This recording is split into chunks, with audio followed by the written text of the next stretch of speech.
সহজ রান্না, কিন্তু স্বাদের কোনো তুলনা হবে না। আজকে মশলা ছাড়াই রান্না করছি।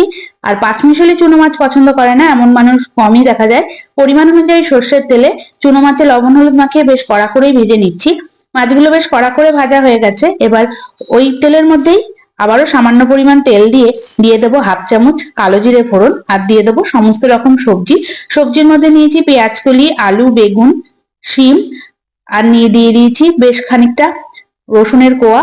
দিয়ে কিছুক্ষণ মতো নাড়াচাড়া করে এর মধ্যে দিয়ে দেবো বড় সাইজের একটা পেঁয়াজ কুচি। পেঁয়াজ কুচি দিয়ে আবারও বেশ খানিকক্ষণ মতো ভেজে নিচ্ছি। এবার দিয়ে দিচ্ছি স্বাদ অনুযায়ী লবণ, এক চামচ হলুদ গুঁড়ো। লবণটা দেওয়ার কারণে কিন্তু সবজি থেকে জল বার হতে শুরু করে দেবে, আর সবজিটাও খুব তাড়াতাড়ি নরম হয়ে যাবে।